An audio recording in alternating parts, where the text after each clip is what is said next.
that we are progressing. We are currently negotiating aggressively with a private investor. I'm sure you've seen this in the papers. The private investor we are discussing with, it's a consortium of many, but it is led by Alpha MBM Investments. It's a company from United Arab Emirates. And the target is to achieve commissioning in 2027 for the refinery. And everything is being done to make sure we achieve that.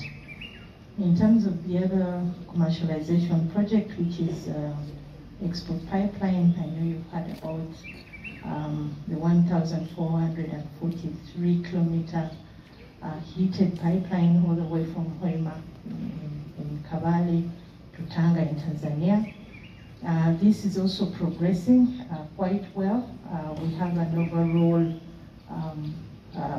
percentage level of completion of 43.5, around 44%.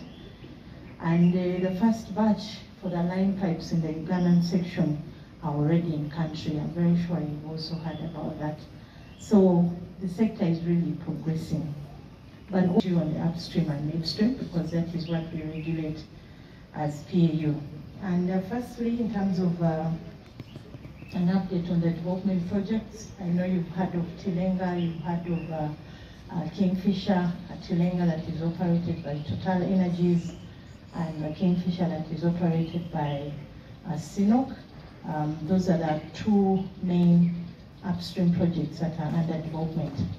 In terms of progress, we can say towards achieving first oil. For Tilenga, we are at 43%, and Kingfisher, we are at around 55% in terms of reaching first oil, putting in place the required facilities, drilling the required wells for first oil. So that is where we are as of end of September. We also have, just to give you hope, these are not the only projects being worked on. We also have projects under exploration, around 5 of them. I will not go, just to let you know that exploration is continuing to make sure the sustainability of the facilities that have been put in place, especially the refinery and export pipeline. So aggressive exploration is continuing.